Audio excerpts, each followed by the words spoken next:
Bien. Et aujourd'hui, je viens vers vous par rapport à un sujet, un documentaire que j'ai suivi euh, euh,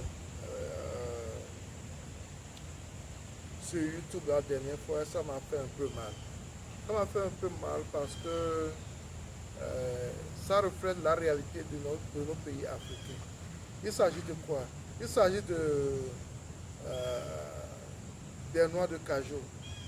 Il s'agit des noix de cajou qui sont cultivées en Afrique et qui est consommée en Occident, principalement aux États-Unis et en Europe. Ce qui m'a fait très mal quand j'ai suivi le documentaire, c'est que on ne continue pas à dormir en Afrique. On ne continue pas à dormir en Afrique. Et je dis on ne continue pas à dormir en Afrique parce que les noix de cajou sont vendus, sont achetés en Afrique à 1,5 euros le kilo. C'est acheté en Afrique à 1,5 le kilo. Et ces noix de cajou qui sont achetées en Afrique à 1,5 le kilo sont revendues en Europe et aux États-Unis à 20, entre 15 et 20 euros le kilo. Donc, ce qui est acheté chez nous à 1,5 le kilo, ce qui est acheté chez nous à 1,5 le kilo est revendu en Europe ou aux États-Unis entre 15 et 21 dollars et euros le kilo. Quand j'ai suivi ça, ça m'a fait tellement mal. Ça m'a fait tellement mal. Et le plus grand exportateur de ces noix de cajou, c'est la Côte d'Ivoire. Moi, je suis togolais et je viens de la région centrale au Togo. Et je me rappelle plusieurs fois, mes parents, mes amis m'ont conseillé d'investir dans un champ de cajou, dans le champ d'Anacadier, de faire le champ d'Anacadier. J'ai toujours hésité par rapport à ça. Parce que moi, j'ai un principe. Mon principe, c'est quoi? J'ai envie de... Ce que je produis, la plupart de ce que je produis doit être consommé par les Africains premièrement, par nous, population africaine premièrement. Et pourquoi je n'ai pas voulu investir dans les noix de cajou? Parce que la plupart de ce qu'on produit là-bas est exporté. Ça, c'est la raison pour laquelle je n'avais pas investi dans les noix de cajou. Ça, c'est un. De deux, les noix de cajou, quand tu fais un champ de noix de cajou, tu fais un champ d'anacadier. La première année, puis tu peux encore utiliser le terrain. La deuxième année, tu peux utiliser le terrain. La troisième année, même tu peux utiliser ce même terrain pour faire autre chose. À partir de 4, 5, 6 ans en allant, tu ne peux plus utiliser ce terrain. Quand l'anacadier occupe tout le terrain, tu ne peux plus utiliser pour autre chose. Ça, c'est un. De deux, à la longue, ce sont des arbres qui dégradent le terrain. Ce sont des arbres qui dégradent le terrain. Et pour ça, moi, je n'ai pas investi dans l'anacadier. Ça, c'est un. Je ne veux pas décourager ceux qui investissent dans l'anacadier, mais le but de ma vidéo actuellement, c'est que il faut qu'on se réveille. Quand on veut investir, il faut qu'on se réveille. Et il faut qu'on choisisse dans quoi on veut réellement investir. Parce que quand j'ai suivi l'émission, ce qui m'a fait très mal, c'est que la plupart des produits, quand on fait la récolte au champ, on envoie la plupart de ces produits en Inde ou au Brésil. C'est en Inde ou au Brésil qu'on envoie ces produits pour être cassés et pour être conditionnés. Et j'ai suivi l'usine qui conditionne le plus grand au monde se trouve en Inde.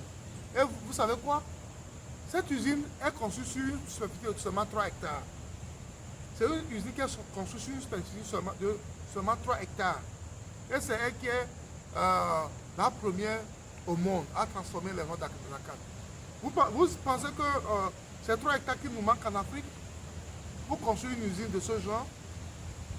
Donc, ces 3 hectares qui nous manquent en Afrique pour construire une usine de ce genre, pour pouvoir transformer, du moins pour pouvoir décortiquer les noix d'Anacadier. Quand j'ai suivi ça, ça m'a vraiment fait très mal. Parce que nous devons réfléchir à ces choses, chaque Africain. Nous devons réfléchir à ces choses. Comment investir.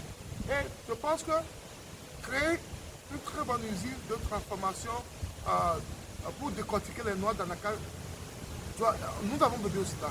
Parce que pratiquement tout ce qu'on produit en Afrique, parce que l'Afrique, la Côte d'Ivoire est le premier producteur de noix d'anacarde. Et tout ce qu'on produit, tout est exporté pour être transformé et après être revendu. Lorsque nous on vend à 1,5 € le kilo, est revendu entre 15 et 21 kilos. Entre 1 et 21 € le kilo. Vous voyez la marge, elle est trop grande et ça fait très mal. Nous pouvons gagner sur cette marge si on met des usines chez nous pour transformer cela. Et en plus, ce qui est encore énervant, et ce qui fait encore plus mal, c'est que les gens abandonnent la culture vivrière au profit de ces cultures qu'on ne consomme même pas. Qu'on ne consomme même pas. Et on crie en Afrique qu'il y a la famille, il y a la famille, il y a la famille. Comment on va produire quelque chose qu'on ne peut même pas goûter, on ne peut même pas consommer? Et tout ce qu'on produit est exporté. On doit revoir nos techniques, on doit revoir notre manière de réfléchir par rapport. Tout n'est pas argent. Chez nous, au niveau de la S2A Group, notre souci, ce qui nous importe, c'est de nourrir l'Afrique. C'est de nourrir le Togo, de nourrir l'Afrique, premièrement. Après, on peut s'occuper du monde. C'est l'Afrique, le Togo qui nous importe, nous, à notre niveau. Donc, quand j'ai suivi l'émission la dernière fois, ça m'a vraiment fait très mal de voir que ce que nous on vend 1,5 € le kilo est revendu entre 15 et 21 € le kilo. Donc c'est une marge qui fait très mal. Donc j'ai voulu parler de ça pour que les gens qui produisent l'anacarde, quand ils commencent pas à penser, du moins s'ils ne peuvent pas sortir les produits finis, au moins commencer pas à penser à décortiquer les noix, ces noix de cajou, et au moins ils auront une plus-value sur leur production. Ce qui vendent à 1,5 € le kilo, s'ils pouvaient être revendus à 15 kilos, à 15 € le kilo, si au moins ils pouvaient le vendre aussi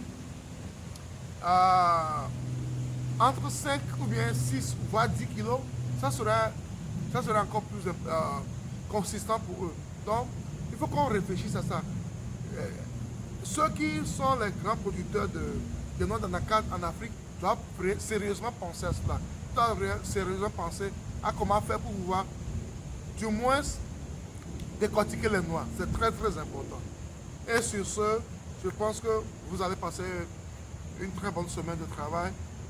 Et je pense que maintenant, nous allons commencer par réfléchir par rapport à comment investir en agriculture. Il faut qu'on investisse dans ce qu'on peut consommer, du moins ce qu'on peut transformer un petit peu pour pouvoir avoir une marge importante pour nous également. Merci et à la prochaine. Bye bye.